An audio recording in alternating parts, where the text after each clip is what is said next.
Okay, welcome everybody to the New Nativism panel.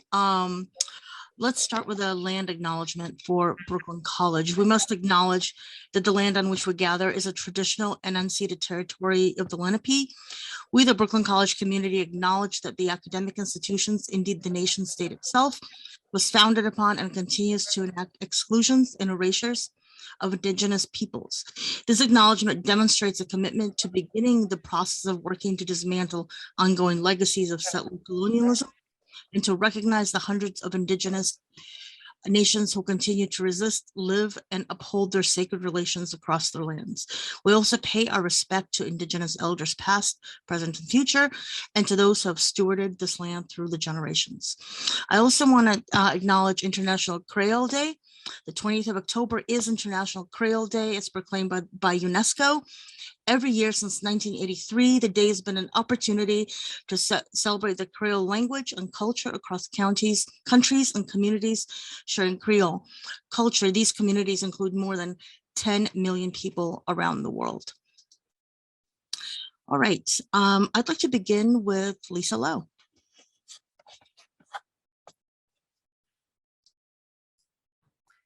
Thank you, Anna. Thank you, Rosamund and Anthony, and also to the panelists today who volunteered their time to talk about this subject. It's really great to be make new friends and be reunited with old ones. Chandan and I have known each other for over 30 years, I think. And so we talk about these matters frequently, so it'll be great to share them with everybody. We're nearly 2 years into a pandemic that has taken the lives of more than 700,000 people in the United States. While there have been nearly 5 million deaths worldwide, COVID has laid bare and exacerbated already existing social and economic divides, and everyone has been touched by pandemic-related loss, though in differentiated ways and at multiple scales.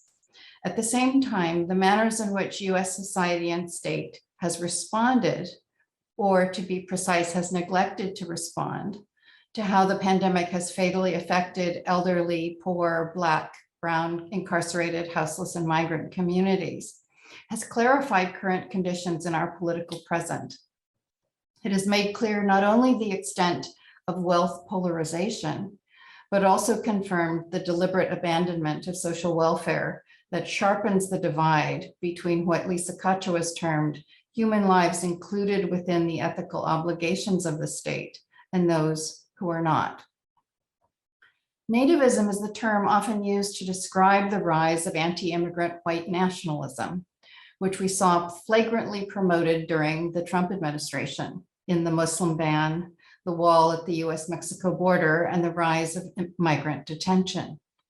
The fortressing of the United States, figuratively and physically, is a pitiless assault on migrants from the global South, displaced by war, poverty, climate change, and political instability that is often the result of longer histories of colonialism, structural adjustment, and austerity measures, as well as US-funded military coup and interventions. The representations of migration as a contemporary crisis both obscures the historical conditions that force people to move, as much as it also is used to justify the state's monopoly on force and violence, whether seen as buildup of policing, border patrol, and prisons, or as the pursuit of global supremacy through military basing and nuclear proliferation. The scapegoating of migrants and immigrants as threats to national security, as drains on social goods, as criminals or disposable vagrants, reifies the boundaries of the nation, and these boundaries endlessly produce insides and outsides of the good citizen and the bad migrant, from which, in Foucault's words, quote, society must be defended, unquote. Yet the assault on migrants is not specific to the Trump administration. Anti-migrant nativism is a long-standing practice of the US nation state, with particular groups being scapegoated during periods of domestic instability, when the legitimacy of the society and the political system is called into question, and US claims to being a democratic society is contradicted by increasing racial and economic inequality, like the one we are in now. The state's response to this instability has often been to target immigrants, to sensationalize racial enemies at war, and to build up policing and military, what Stuart Hall has called policing the crisis. Nativism targets and produces the migrant to announce its national sovereignty. In a sense, it's the symptoms of what Dean Serenilio terms unsustainable empire, failing forward. That is, closing the border and targeting migrant threats doesn't express national strength, but rather the instability of an increasingly unsustainable empire.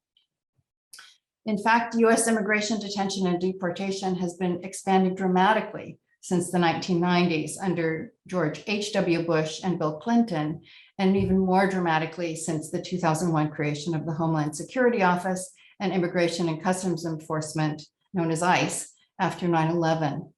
The Obama administration built the migrant detention centers and deported nearly 2 million migrants over the course of Obama's 8 years of presidency. And Truth Out recently reported that immigrants and undocumented people detained by ICE detentions have increased 70% under Biden. In this sense, we should understand nativism not as confined to the war against migrants and immigrants. It is of a piece with the white nationalism and authoritarianism that refuses universal health care, yet builds more prisons, that permits corporate extraction and pollution, yet criminalizes indigenous blockades against pipelines, that casts vaccine refusal during a pandemic as choice, yet outlaws women's reproductive choice and erodes protections against rape and domestic violence. Misogyny, homophobia, and transphobia, as Judith Butler has recently argued, is commensurate with fascist authoritarianism and cannot be treated as separate. Lisa Uniyama has further demonstrated the long-standing connections between assaults on women, queer, and trans communities with the fascist disavowal of racial, colonial, and imperial state violences.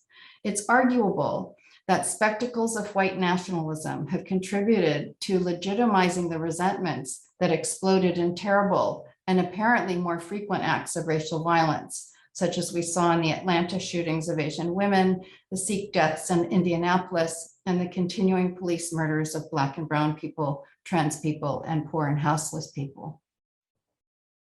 Thus, nativist white nationalism is not new. In many ways, these current displays explicitly ask us to make the links with historical colonialism, racism, and fascism.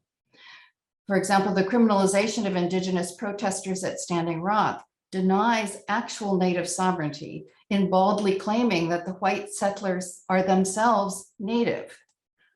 Assaults on the Voting Rights Act, efforts to segregate and resegregate housing, workplaces, and education, including the attempts to ban the history of slavery from K-12 curricula, all resurrect strident expressions of white supremacy that harken back to slavery and Jim Crow.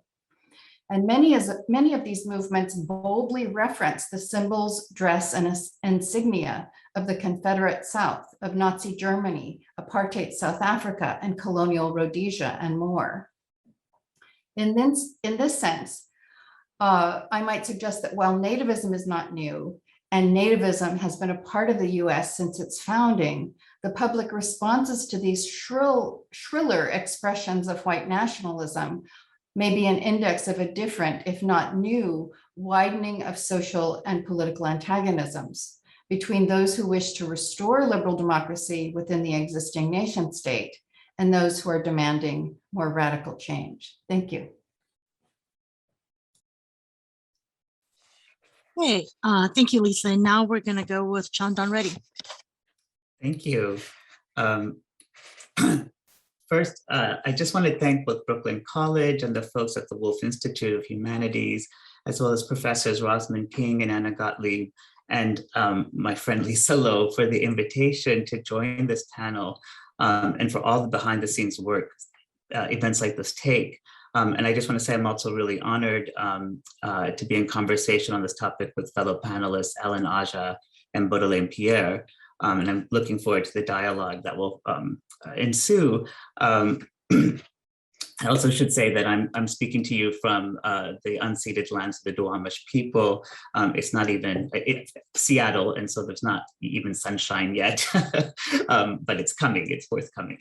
All right, so let me share with you very quickly a memo that the Biden administration put out soon after it took over ICE and CBP, Customs and Border Protection, from the Trump administration.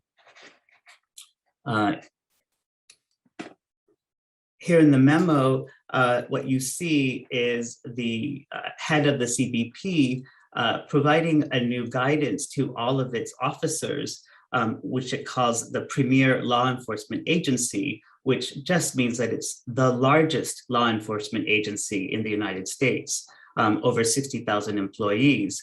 And it's giving them a new code of conduct that is nothing more than a change of language. So as you see here, there's a recommendation that whereas previously we used to call people aliens, now we should call them non-citizens or migrants, whereas before they were unaccompanied alien children, now they're non-citizen unaccompanied children. Whereas before we would demand assimilation, now you should speak about integration or civic integration. And now instead of immigrant assimilation, now we talk about immigrant integration. This kind of memo should make us clearly a little suspicious of the critique of nativism that we see coming from many quarters of the sort of liberal sectors of the United States, like the Democratic Party. And it's precisely this question of, my focus today is to really think about what kind of critiques nativism inspires and which ones can actually produce change, as Lisa was mentioning in the end, a radical change, and which critiques of nativism actually restage the very problem that they seem to be addressing. So I'll just jump in.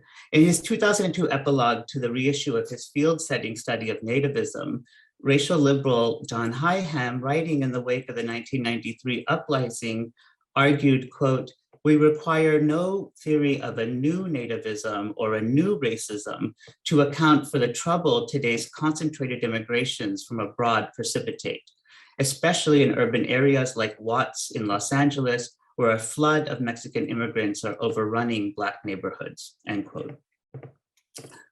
We might do better as both political and critical thinkers in the present if we begin not by cataloging all the varieties of nativisms, new and old, but by reorienting our inquiry towards settler colonialism and US empire as our focus, so that we can see how both nativism and its liberal, seemingly anti-racist critique are closer to each other than we first thought.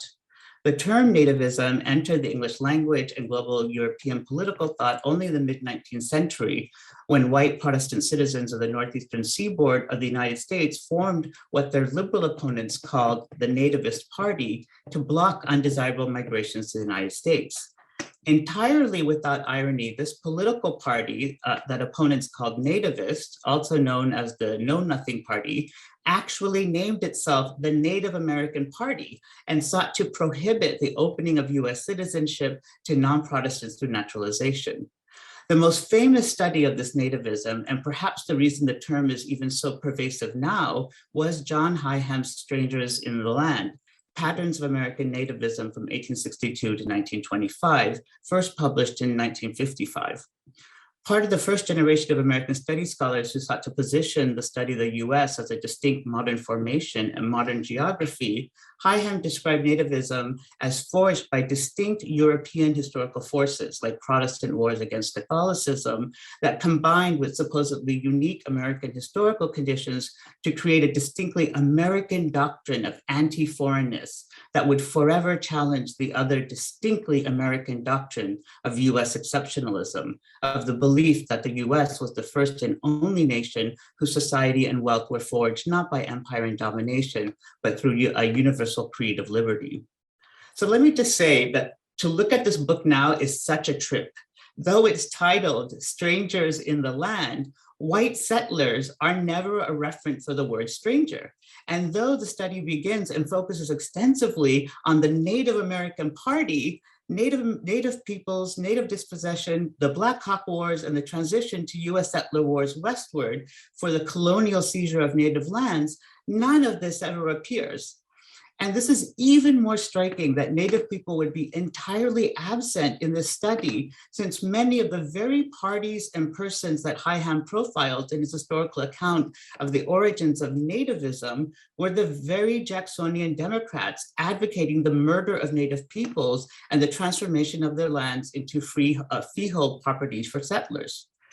Even chapters titled, and I kid you not, the Tribal 20s, do not make a single mention of Native tribes or group, or of the active wars. Sorry, my screen just, they don't make a single mention or of the active, of Native groups, or of the active wars in the 1920s against the Pauwi Indians in what is now modern Utah, or the Apaches in the 1920s, what is now modern day Arizona. That chapter, the Tribal 20s, neglects to mention the passage of the Native American Citizenship Act of 1924 that sought to detribalize Native peoples and further degrade US obligations to Native sovereignty through granting of Native people American citizenship. In fact, in the entire 350-page book, there were exactly 2 lines in the revised and reissued 1984 edition where Native people appear as actors of any kind in his nearly 100-year history of US society. The 2 lines in this 300-odd-page book on nativism come at the very beginning, on the very first page, only to be never heard from again. Hyham opens his study by saying that nativism has been, quote, hard for historians to define, end quote. And such difficulties, Hyham suggested, have yielded, quote, a penumbra of meanings so broad and indefinite that sometimes it seems to refer to a perennial human experience, end quote. He continues, quote, from the Garden of Eden to 1984, no age or society seems wholly free from unfavorable opinions of outsiders. Understood in such general terms, nativism would include every type and level of antipathy towards aliens, their institutions, and their ideas. And its beginning in American history would date from the first Indian resistance to white intruders, end quote. Yet at this very moment that this admission would seem to threaten or rupture the historical enterprise of American exceptionalism, of which Hyham was a major scholarly force, at just this moment that he declares that this is about white intruders on Native lands, Hyham would need to, and that he would need to account for colonial settlement, African slavery, and Indian wars, his prose takes a sharp right turn and an admonishing tone. Quote, this view, by reducing nativism to little more than a general ethnocentric habit of mind, blurs its historical significance. In this sleight of hand, Hyham positions white settler intrusion on Native lands as nothing more than man's eternal nature, and as such lacking in historical worth or knowledge of contemporary society. Active US settler colonialism on Native lands by the very people he's studying at the very moment of his study, not to mention the US Cold War empire of Hyham's own moment, is rhetorically temporalized out of historical time, made into something like evolutionary biology of the human species or of a universal human trait. Rather, Hyham argues, only by studying national culture and history, separated from the past of settler colonialism, the white national public sphere and the politics of 19th century American nationalists, could we actually discover, quote, the ideological core of nativism in every form, end quote. All varieties of nativism could be distilled to the following, Hyham argued. Quote, nativism should be defined as intense opposition to an internal minority on the grounds of its foreign, i.e. un-American connections, end quote. Hyham's study and its rhetorical move exemplifies what Manu Vimalsari, Aloysia Goldstein, and Juliana Pegas call colonial unknowing, which they call practices of knowledge that, quote, endeavor to render unintelligible the entanglements of racialization and colonization, occluding the mutable historicity of colonial structures and attributing finality to conquest and dispossession. Colonial unknowing establishes what can count as evidence, proof, or possibility, aiming to secure the terms of reason and reasonableness as much as it works to dissociate or ignore. So for Hyham, the historical enterprise is a distinctly modern concern, one that begins only when important and significant, modern artifacts like the nation come into being. Quite simply, for Hyham, like so many of his peers in American studies, without the rise of the modern nation in secular time, there would be no nativism. Only timeless human prejudice, like those of native peoples against English intruders. With modern time now emptied of native peoples, relegated as they are to a quasi-natural history, both Hyham and the 19th century white citizens of his study constructed nativism as a distinctly national affect. Sorry, my screen keeps on.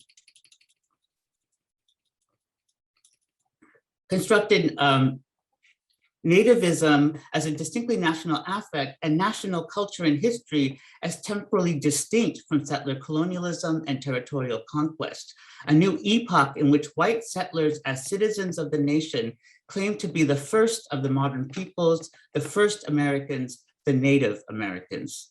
This fantasy of national societies as the first modern societies and the evacuation of Native peoples and their societies from modernity is exemplary of what Ojibwe historian Jeannie O'Brien calls the rhetorical ruse of firsting, replacing, and lasting to erase Native and Indigenous peoples from the present. O'Brien explains how settlers project Native peoples as expressions and remnants of a historical past, with only white settlers and their acts as the source of any first in modern times and histories. Or as John Locke famously declared, all the world was America, a virgin land awaiting its first modern natives, the white settlers transformed into citizen man, and the land finally made into a territory. So I'll just end here and say that what I'm trying to convey is that the critique of nativism by these liberal scholars does exactly what Lisa was suggesting, which is to occlude the settler colonialism that might actually be the more pervasive violence of which anti-immigrant sentiment is only one expression. Thank you. Thank you so much. Next we'll have Alan. Can you hear me? Everyone okay? The host has spotlighted, okay. Later, okay. So let me press from current slide. Can everyone see this? Great, perfect. One of the things I'm going to do today is build off actually of the presentations of co-panelists to argue that these xenophobic nativist upsurges are related not to economic anxiety, but rather the persistence of white supremacy in material spheres. And I'm going to do that by arguing, I'm going to show you some numbers, some slides here, that the state, or via public policy, these are the concerted actions that people in power make, state and non-state actors together, as we just learned, via public policy, are complicit in reproducing group hierarchies that maintain these inequitable structures. What I'm actually going to debunk today, right? And I want to just start off with a set of prevailing these so-called post-racial or deficit-based narratives, these myths, right? And there's this larger myth connected to our talk today, that the US has largely transcended the racial divide. Thus the rise in nativism, read, as we just learned by our co-panelists, the intersections of anti-Blackness to anti-Native American, to the intersections with homophobia and so forth, is non-existent to minimal, it's either non-existent or it's minimized, or it's temporary. It's just happening right now. Or maybe it's just simply economic frustration. Maybe it's just explained by anxiety, and therefore we should be okay with that. Sometimes these myths are found through the group to policy level context, which I'm not going to operate from. at the same and challenge as we move along. And those myths are so-called are for example, that subaltern or minoritized or racialized groups, their problem is is that they should value education, or we should value education or more, or in the presence of the racial wealth gap, as we just heard, that it's a matter of financial literacy. You don't know how to save and so forth. You need a class, right? These are arguments that I will not entertain as part of the explanations for these disparities that we are going to see. Another part of this myth is, well, why don't folks just work harder? Why don't they work longer hours? Why don't they invest in self-improvement? Pick up an airport self-help book at the kiosk, right? This is a classic bootstraps, rugged individualism narrative that we often hear, right? That is cemented into the larger imaginary. And last but not least, at the policy level, these prevailing deficit-based narratives rely on these safety net, the idea that the safety net to collective goods, which I'm going to argue for at the very end here, it benefits the undeserving poor. There are these racialized deserving frames throughout that they so-called beget dependency. They are disincentives to work, for example. I can't help but bring up what is happening right now in Congress, where the current Build Back Better bill is being gutted and operating by these very narratives, right? So I'm going to come back to that at the very end, but I just want to start off with these narratives. Instead, what we're going to do is operate from the basis that racial disparities are structural. They are intentional. We heard that from our very first two co-panelists here. And the maintenance of disparities relies on group hierarchies and socioeconomic order. Public policy is paradoxical. It produces economic stratification. And here is where I think critical race theory actually comes in that while there is this larger attack on critical race theories, I was recently served on a local public school board where it came up in the presence of talking about desegregating our public schools in terms of the gifted and talented, whatever that means, curricula. And so and as someone who's taught critical race theory, I thought to myself, I didn't know it was being taught at K through 12. I would love to meet that professor because it's very hard to teach. But in the essence of that, seemingly race neutral policies, right? And legal orders actually have race explicit to racist results, right? And that is the importance here. I can't help but bring up the example. We're going to hear more from co-panelists in a second, but the treatment of my fellow Cuban Americans from the 1960s to the 1980s as exiles. I don't know if any folks know, but the Cuban community, exile community after the Cuban Revolution received $1 billion in refugee aid. That is $1 billion that did not go to my Haitian brothers and sisters. That's $1 billion that didn't go to Dominican brothers and sisters. There was no local investment in the African-American community down in Miami where I was born. And then Puerto Ricans as US citizens, those kinds of rights were not extended. These are kinds of rights and material needs that everyone is deserving of. Right? Also going to operate from the basis here that discrimination intensifies actually as groups acquire credentials. Education is viewed as this panacea, right? That this great liberator. Well, the data shows that as for communities of color, specifically Black, Indigenous people of color, as education increases, this wage level, right? Economic discrimination goes with it. At the same time, Dr. Reddy's presentation helped us get to a space, whereas with regard to liberal inclusion, there's also great literature on predatory inclusion, whereas wealth debt disparities are perpetuated by what we think is the inclusion under race neutral policies. But really what is happening is that white non-Latinx folks in the United States receive benefits or returns to debt, while people of color, specifically Black Americans, they don't have the same returns when they build wealth. In fact, they're more likely to possess wealth, right? That will come with higher interest rates and penalties and so forth, right? And last but not least, behaviors and values are not going to be explanatory here. This is racism, not culture. It's not a dysfunctional group hypotheses that we're going to deal with here. We're going to get to the operate with racism as the basis to the numbers I'm about to show you. So here is a quick graph here of unemployment rates prior to the pandemic. What I want us to learn from this is that groups are neither political monoliths nor are we economic ones, right? Here, prior to the pandemic, Black and Native American employment were unacceptable, right? For various groups seen here, there's often vast within group differences that don't tell the whole picture, right? So when you look at these numbers, I'm going to challenge economists here who say, well, there's an acceptable level of unemployment. There is no acceptable level of unemployment. So when you look here at the higher rates for Black and Native Americans, and then you say, well, and then you look at compared to white or people of color as as entities, and you take these comparatives, and folks say, well, this is how the economic, this is how capitalism is supposed to work. No, this is not. We will not accept these as givens. I'm going to move to the next slide.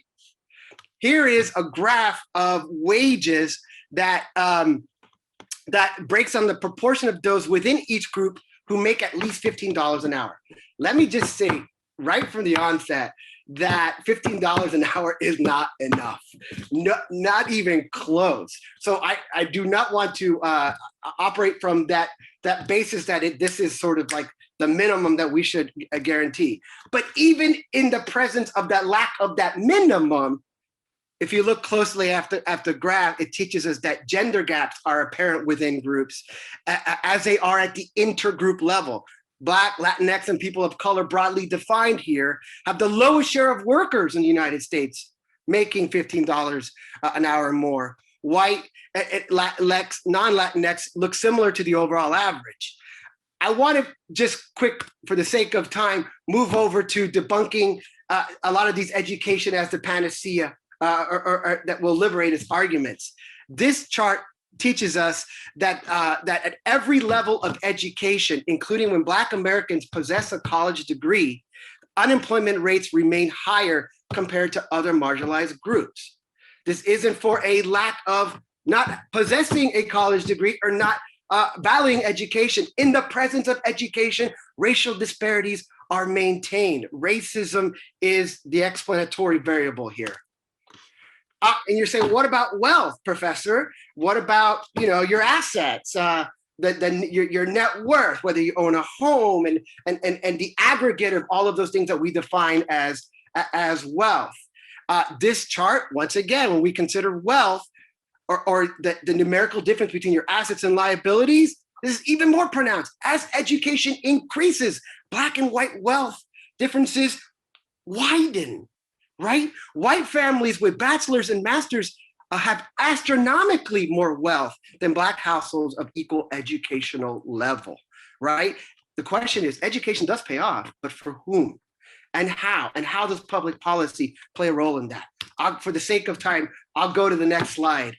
My colleague, Michelle Holder, and I, she's a fellow, she teaches at John Jay at CUNY here and is now at Equitable Growth in Washington Center for Equitable Growth. We recently published a book where we looked at the intersection of those who identified as Hispanic, Latino, Latinx, and Black. We found something that goes in line with the data you just saw. Amongst the Latinx community, right? And you probably have heard this. I know there's students in the room. You might have learned this in some of your courses about how in the census, race and ethnicity are treated differently, right? And the Hispanic or the Latinx community has a separate question. They ask you, are you Hispanic or Latino? You say yes or no. And then there's a separate race variable, a race question, right? We took the aggregate of both. And we found out that within the Latinx community, it is Afro-Latinas who are the most educated within the group. Alan, I'm sorry, you're out of time. You're just out of time. So I want to just quick, yet the most educated, yet the highest unemployment rates. So what is happening here? Quickly, I'll move on to my last and final. What is happening here? We need to do an intersectional analysis. Disability communities, right, have higher unemployment rates pre and post pandemic, transgender workers as well, twice the rate as the general population, and formerly incarcerated, right? And this is magnified for Black, Latinx, and Afro-Latinx transgender communities and incarcerated communities and disability communities. So what do we do? How do we coalesce and how do we respond now?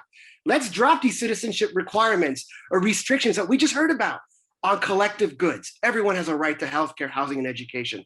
Cancel student loan debt, medical debt right now. $50,000 is not enough. CUNY needs a Green New Deal, as does the country, for climate policy. Paid family and medical leave, just heard this morning, that is being taken out of the current act in Congress. That is unacceptable. Federal job guarantee, everyone who wants to work and are willing to work should have the right to a government job. Tuition-free college and participatory budgeting at the national and local levels. I'll use this for our discussion after. Thank you all. Thank you, Alan and Beaudelaine. Okay. Good morning, everyone. It's great to be here.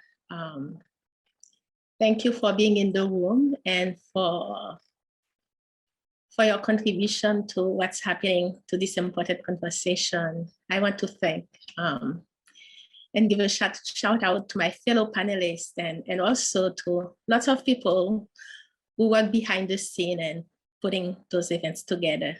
Thank you so much. So in the context of nativism in the US, white nationalism, I want to invite you to think about questions such as, what does it mean to exist today? What does it mean to be human? So these are questions that are in my head when I think about the topic, when I think about how to engage with it.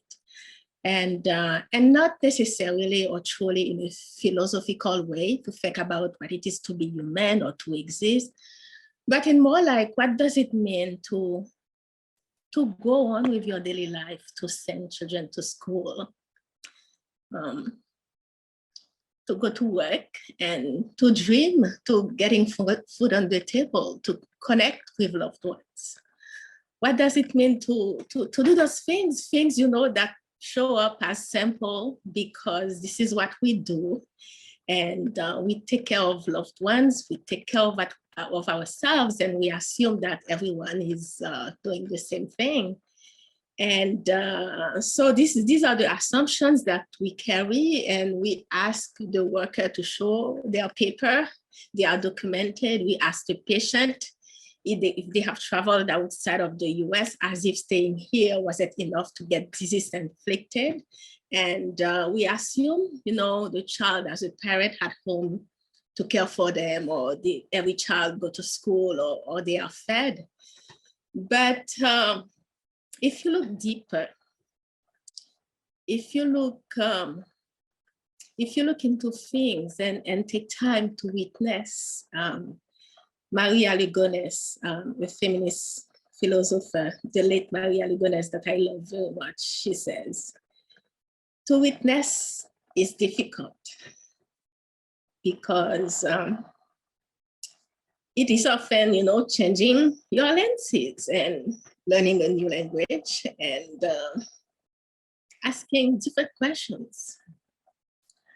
But the truth is, if you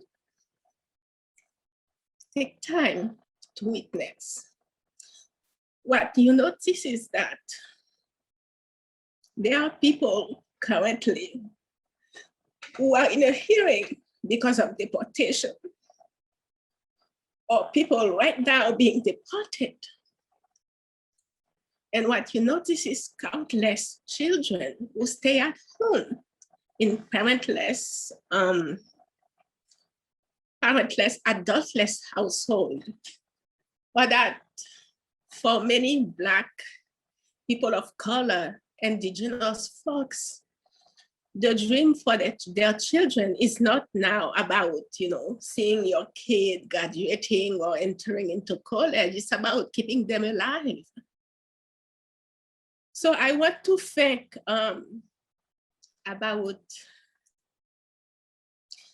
what it is, or what is it that system that make it impossible for many of us to be humans. And also, what is our place in it too? and many of you bring in your presentation the logic of Western empiricism that demand us consistently to be invested in the settler colonial project. And whether as former enslaved and indentured people, as Creoles, as diasporas, as immigrant or nationalist people, our beingness and our sense of being human is predicated on the idea of we need to be arranged and ordered within this system of white nationalism. So otherwise we are seen as impediment to progress. So it seems like our survival depends on how well we play our part. And for instance, we've seen in the last few weeks, a police agent whipping a Haitian at the Texas border, and we are surprised, and we are mad even.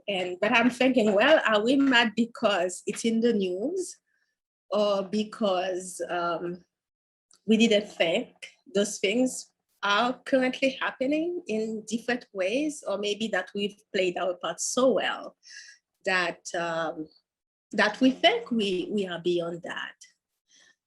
Or a earthquake that killed hundreds of people, and we say, well, oh, that's poor thing. How is it that some, keep going, from tragedy to tragedy, and without thinking and seeing our implications in it?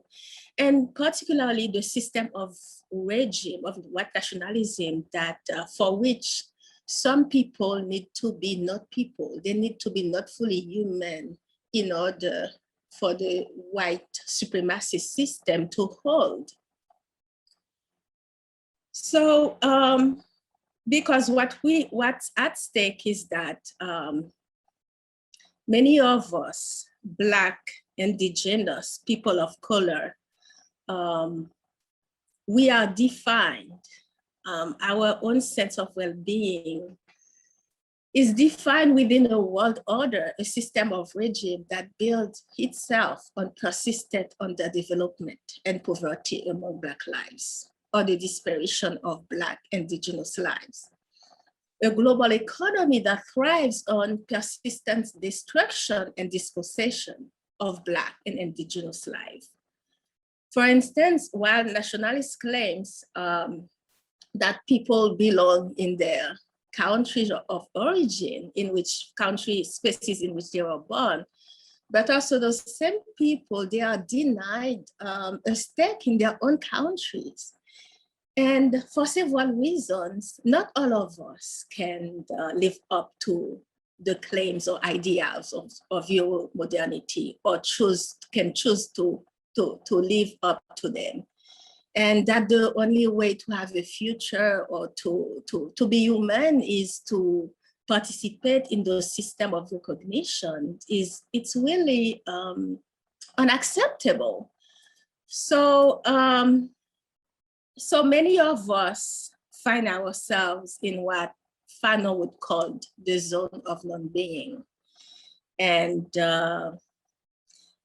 but what I think is very striking is that for agents or executive of Euromodernity to look at Black lives or Indigenous life as hopeless, or that they need to do this or that to live up to certain ideas, it's or as failure, for instance, is to overlook the ways in which they've contributed to the continuity and even the thriving of this system.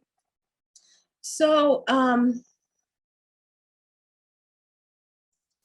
so what I want to would focus on is that, well, there is this epistemological field this world of meaning provided by Euromodernity that shape us in many ways, almost fully. And but I want to say that there is no way out in this white supremacist nationalist system for several reasons. And because the lives and the struggles of Black indigenous lives show the fictitious aspects of the new nativism. And also, we are the non-human project, the non-human part of the project of Euromodernity, of the new nativism. We are the uninhabitable, as Catherine McCatrix calls it, so that we make Euromodernity happen. And also, our lives are entangled and tell stories in so many different ways that are unpredictable, ways that cannot find legibility within Euromodern systems of power.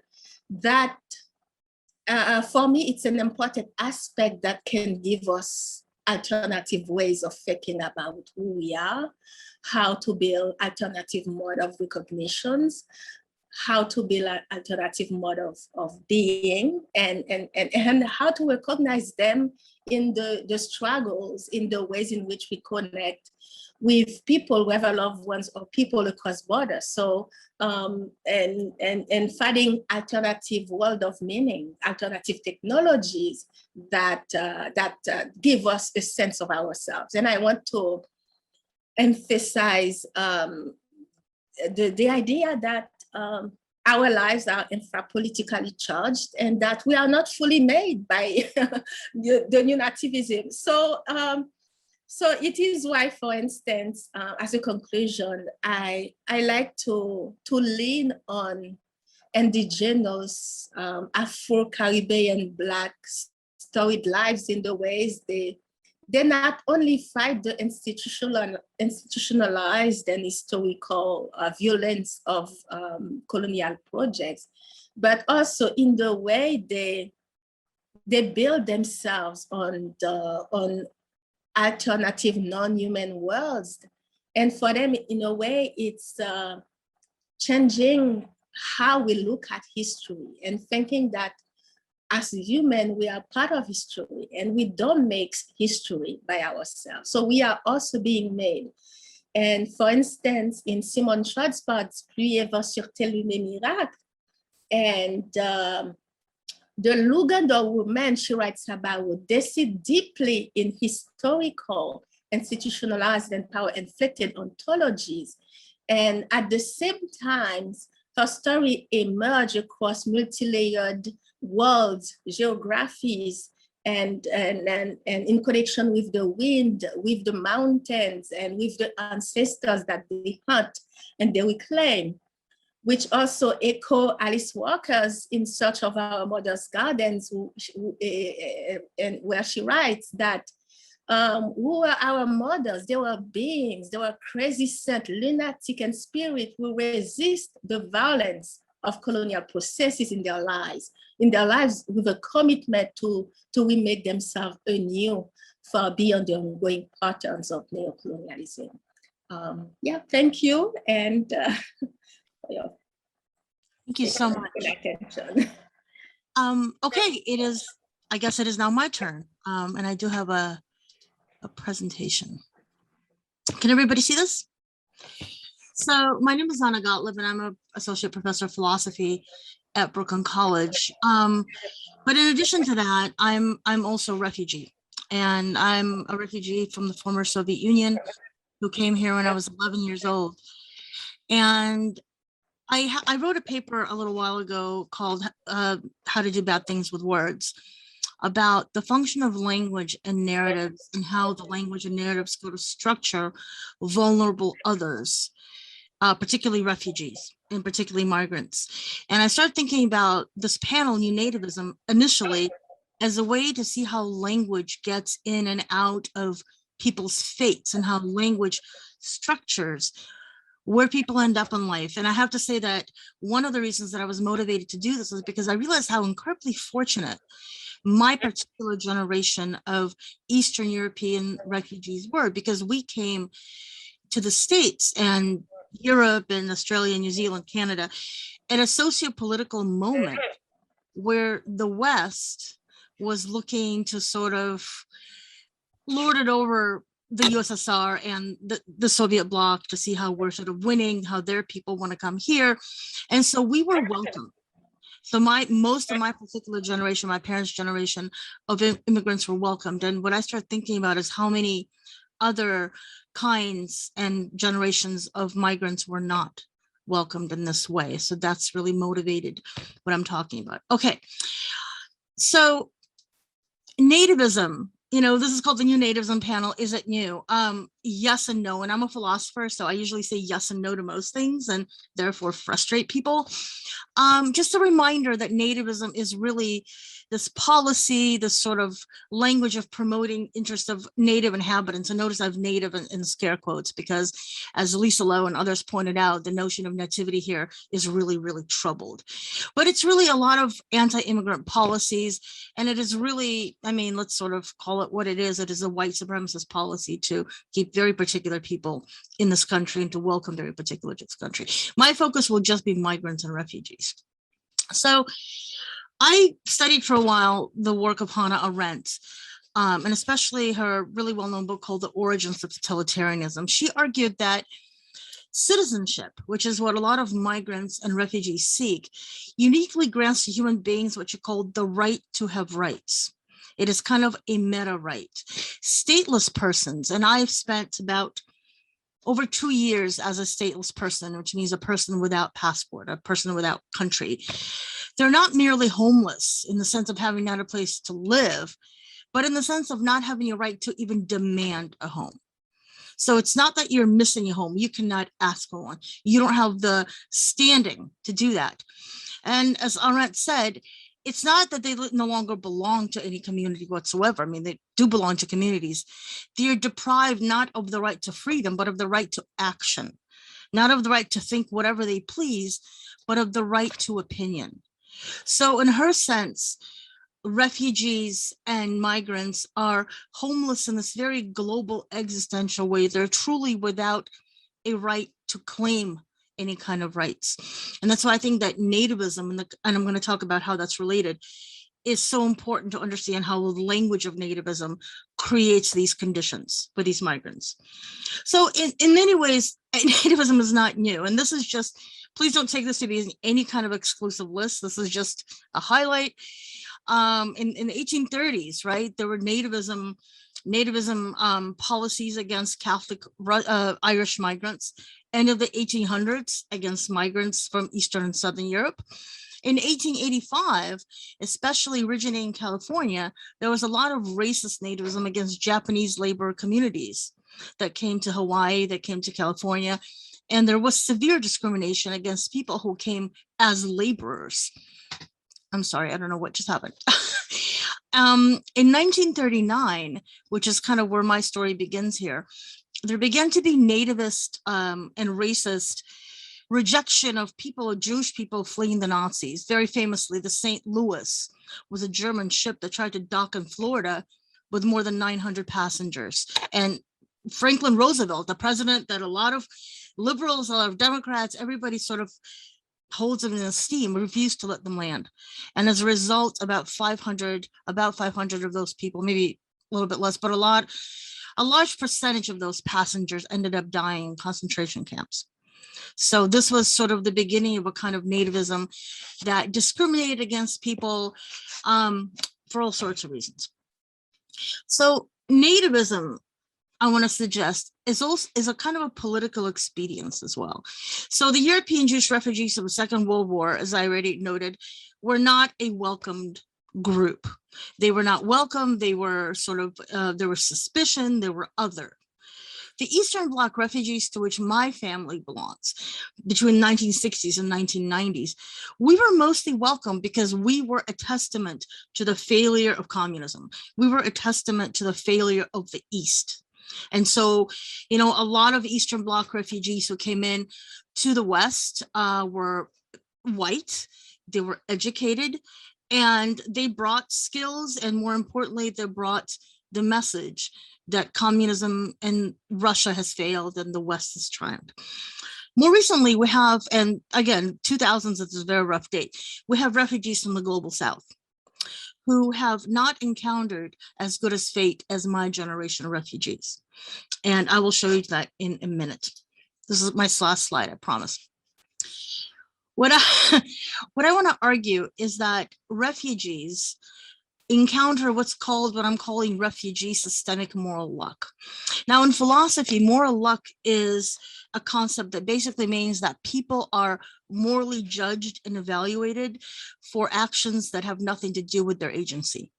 So they're judged and evaluated for things, for circumstances in which they find themselves, but not something that they actually did. And so my point here is that refugees and migrants who want to flee, who want to leave wherever it is they're coming from, are doing so because they happen to be in a particular historical moment where that becomes necessary. Maybe there's a war, maybe there's a genocide, maybe there's starvation, maybe there's no economic opportunities, and yet they flee. And my point is that, so they're thrown into historical geopolitical circumstances, not of their choosing, but then they have to contend with actions of these powerful master narratives of the countries into which they want to go, and who may or may not offer them asylum. And even if such asylum is offered, they may not offer them full acceptance into society. So I think that this particular refugee systemic moral luck is a very important component of new nativism, because how we talk about these people kind of controls whether or not they're welcome. So some are storied as winning deserving, like the Jackson-Vonnegut Amendment, which made it possible for people like me to come here. Richard Pearl, noted conservative, said if people could vote with their feet, governments would have to acknowledge that, and governments would have to make their citizens' life that would keep them there. So the idea is that if the Soviet Union or Poland or Czechoslovakia or Yugoslavia were such a great place to live, people would stay there, but they're coming here and we're going to make that possible. Other refugees are storied, again, narrated as undeserving and unwanted. And they experience refugee homelessness via systemic bad luck. So Numbers USA, infamous grassroots anti-immigrant, anti-refugee group in this country, called for a ban on Syrian refugees, insisting that the risk is simply too great, whereby the risk is what they meant is we don't want to allow all these Muslim people in because, oh my God, don't you know they are terrorists? So that's the kind of language that's used. So nativism, then, my argument, is what happens when damaging and even genocidal narratives about vulnerable individuals and groups become public policy. And I want to conclude by recommending an article by a great colleague of mine, Lynn Terrell. She wrote a book called, an article called Genocidal Language Games, which I really, really suggest. And thank you so much.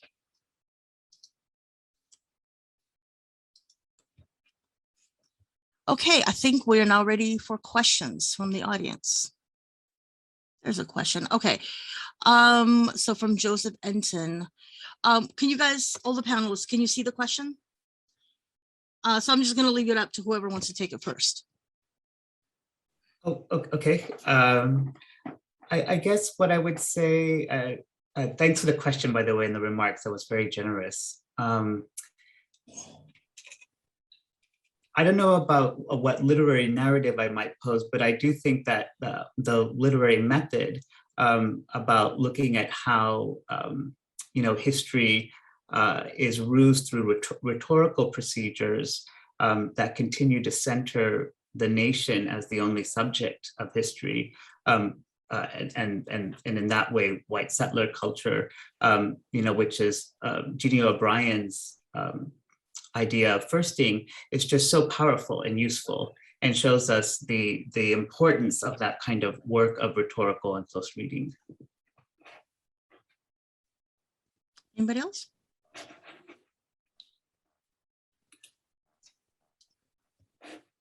Anybody else want to respond to this? No. Go ahead. I do think literary narratives are a great place to understand how this field of power plays out in people's lives. And I like, for instance, to teach Maryse Conde's Crossing the Mangrove. Maryse Conde is a Caribbean writer. Michelle Cliff also, or Jamaica Kincaid, A Small Place, to really see how we participate in various ways in making the empire what it is. And I like a recent work of, not that recent, but it's recent, as we have always done, by Leanne Peter Samuke Simpson. And it's interesting to see in those, in literary narratives and in various texts, the ways in which the power forces are displayed and critiqued. But also what's interesting is alternative ways of being. What's interesting is the multiple places from which characters or even the author, they build their narrative. And also it's a place where I see that history is being told or can be told from multiple perspectives. And definitely I think this is a good place, a great starting point to see how the lives of the individual, they exceed the categories, they exceed the ways in which they are being arranged and managed. And in a poem, for instance, or in an essay, or in a literary text, or in a novel, what you see is that the individual is building their own story, the story of their family, the story of their place, the story in which they are embedded. And I think this is definitely a great way to broaden how we understand what's happening, and or white supremacy, or talking about nativism. Great question, thank you. Okay, yeah, Alan? Oh, sure. I put it in the chat. I recommend, in terms of looking at the relationship between education and debt, Bessie McMillan Cotham's Lower Ed is an excellent books, with which she talks to people, right? But also gives us a larger policy history. Another one is called When Affirmative Action Was White by Ira Katznelson, historian. And that is, Katznelson argues that that the New Deal programs and subsequent public policies produce many of the outcomes that we discussed today.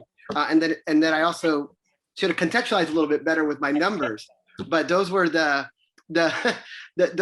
are sort of the policy origins that actually, Professor Gotlib, it goes nicely with what you just also showed as well. So those are the two books that I mean, and there's many more, but that come to mind based on the research. Thank you. Do you have any other questions? Yep, sorry, go ahead. Was somebody speaking?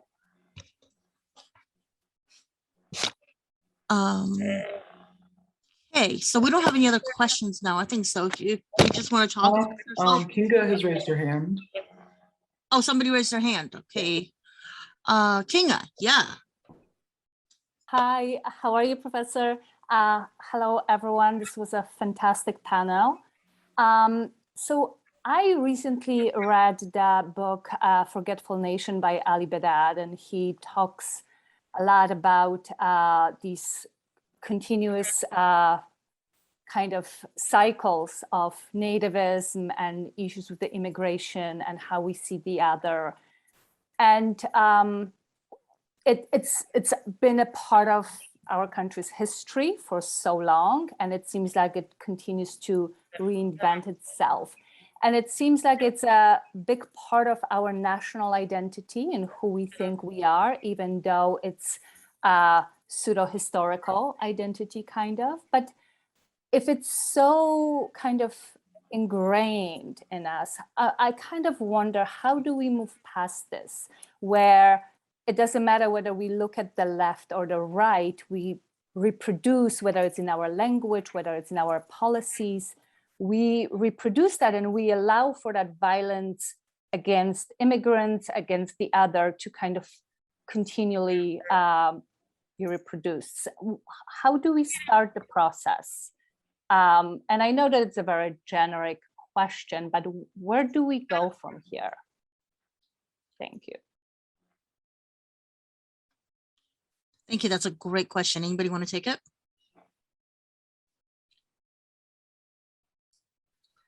I think I appreciate your question. I think it's a very difficult one, and I think this is something that both all of us are addressing, that it's not a matter of a temporary phase, but contradictions that are built fundamentally into the US as a settler colonial state. That even in the very term nativism, there's this disavowal of native sovereignty and an active kind of what Manu Karuka would call counter sovereignty to continually disavow that native people have sovereignty and continue to exist. So it's not a matter of passing new legislation or being kinder or more, in my colleague Samuel Moyne's terms, more humane, having more humane legislations and more humane wars. There's some fundamental violences built into US state and society. So I'm not sure how to answer the question of what can we do.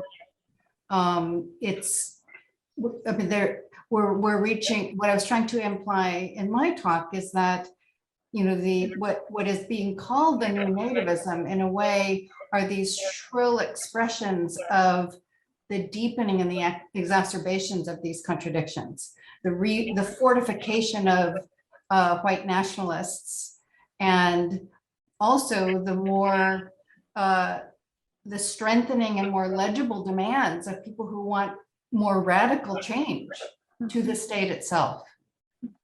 So yeah, so I think that's where we are. Thank you. We have a couple of questions. Oh, Alan, did you want to say something? Nope. Yeah, I thought that the book mentioned actually questions. Thank you. That was, yeah, the book also questions sort of the idea that we're a nation of immigrants, right? And that's one of the things that we do in Pearls right away is we open up discussions and say, okay, how do you feel about that term that we're a nation of immigrants? And then we use the example of Puerto Ricans as citizens, and yet and we tie that to settler colonialism and sort of and yet second class status, yet racialized status, yet so then you have the what are the and this goes back to Dr. Reddy, your points about liberal inclusion. You're like, what does it actually mean? So I'm really glad that you brought that up, given that these are intentional racialized outcomes under a banner of perceived inclusion, when actually it's outright social and economic inclusion. Yeah, I actually think that saying we're a nation of immigrants is kind of some people look at it as a get out of jail card, right? It's like saying, it's like a very abusive family says, oh, we're a loving family, right? That I sort of thought about that way. I mean, saying we're a nation of immigrants, for a lot of people, it means it goes back to the notion of American exceptionalism, right? We are special, we are a nation of immigrants, therefore we can get away with anything. So I think under the banner of saying we're a nation of immigrants, that hides a lot of sins. And I think whenever people say that, I always wonder why they're sort of introducing that particular terminology. Beaudelaine, I'm sorry, you wanted to say something. And you're muted.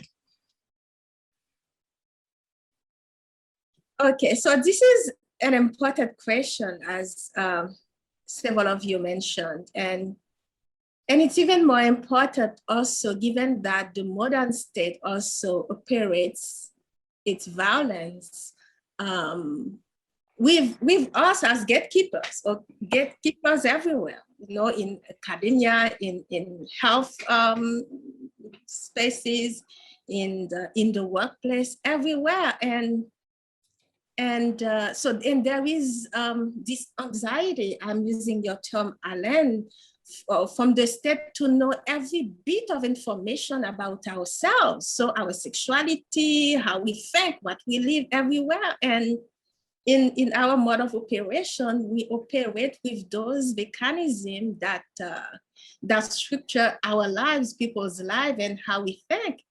And I'm not sure either how to start and how to resolve it, and what we should do. For instance, I teach one of my classes, Foundations of Women's Studies at St. Kitts University. I try to create a space of co-creation, co-learning, and collaboration with my students. And for instance, I tell them that they can do their assignment in a language that is not English if they choose to. Or I also put in my syllabus that if your child doesn't have care, doesn't have anyone, or if you have a childcare issue, you're the judge, feel free to bring the kid in class if you think that's the best option. So I try to create a space of trust and a space where I can learn myself. But the issue is that we are not to be trusted because we belong in a space heavily dominated by mechanisms of power that work against certain lives. So it's a very important question, one that is difficult, but also one that asks us to really look at the potential, the revolutionary, and I'm not using that term in a jargon way, but the alternative spaces within, well, to see the academia as not necessarily the plantation, but also it's spaces of rethinking and spaces of critique, of turning things around, and of relearning. Thank you. I'm being reminded, I'm sorry, did you want to say something? No, go ahead, it's okay. I'm being reminded by the powers that be that we're going to be running out of time. And if people want to do their closing statements, very brief closing statements, if we could start with Chandan. Oh, okay. Well, maybe I'll just make a comment to Kinga's question as well. I just want to say there's actually so much going on right now in social movements, you know, from the ones that Lisa was mentioning about the water protectors and the pipe disruptors, from, you know, migrant justice groups, from Black abolition. And I think that the point of the critique of American exceptionalism is that we too often think that the political is exclusively in the formalized political sphere about who wins an election or what legislation is passed. But the political is much more dynamically heterogeneous. And new social movements are the ones that are oftentimes creating visibly new political possibilities that tie us to the temporality of current settler colonialism, that show us that colonialism is in the present, and that there are maneuvers, there are formations, there are collectivities that can be created to begin to how do I say this?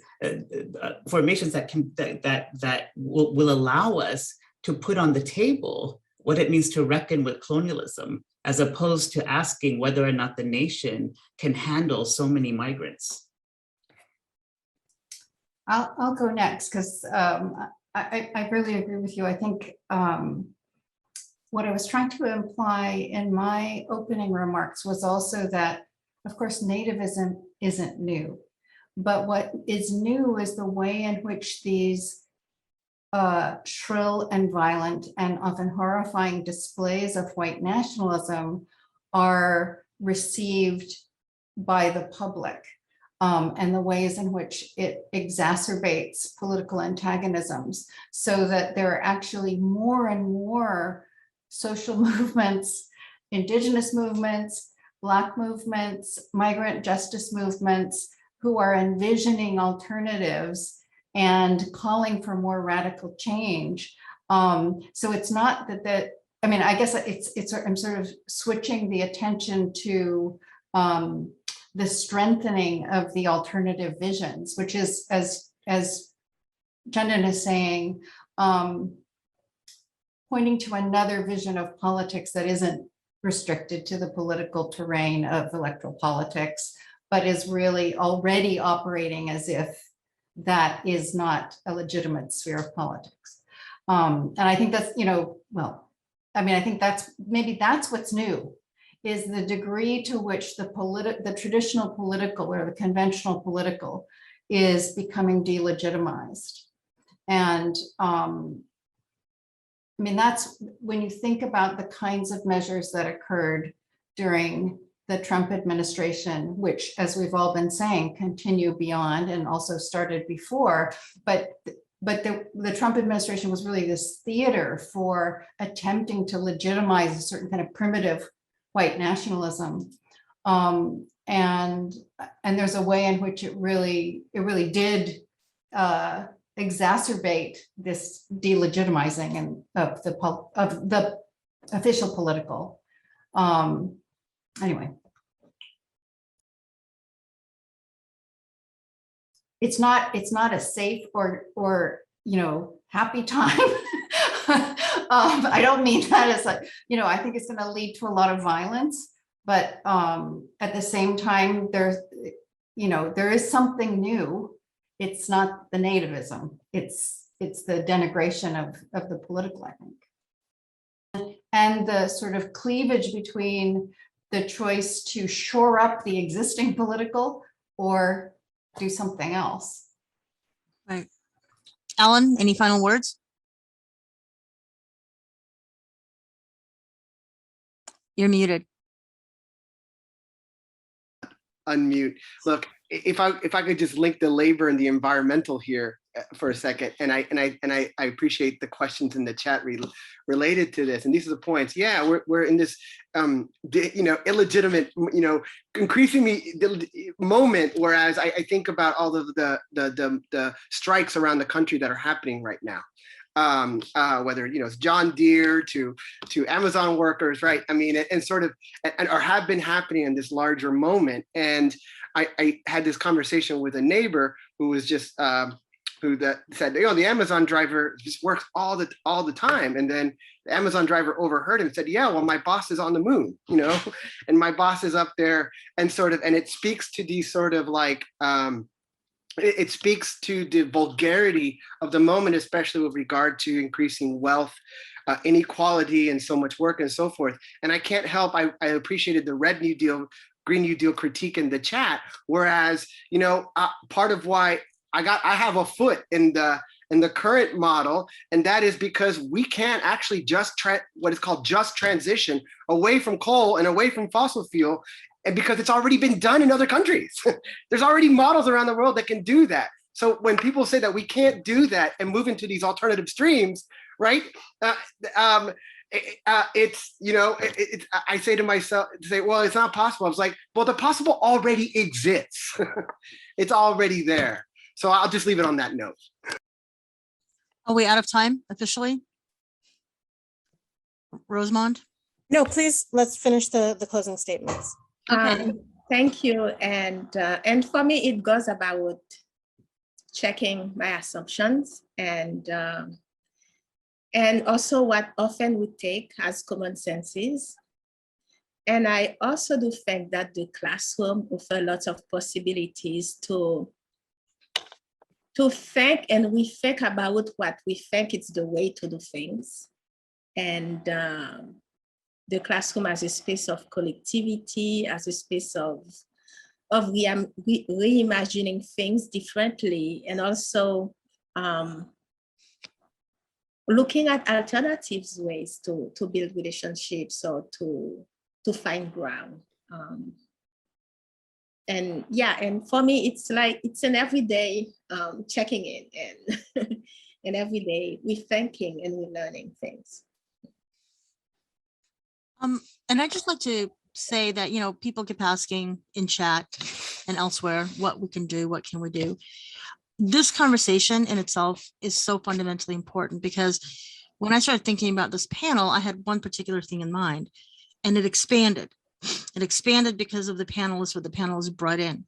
And new nativism, or let's say not so new nativism, became a matter of both language and power and politics and racism and culture and everything. So I think in a way, I hope this has served to show how complicated this question is, that it's not, we're not just going to solve this by voting for the right person. It's not just a matter of, you know, going to the voting booth. That's insufficient, you know.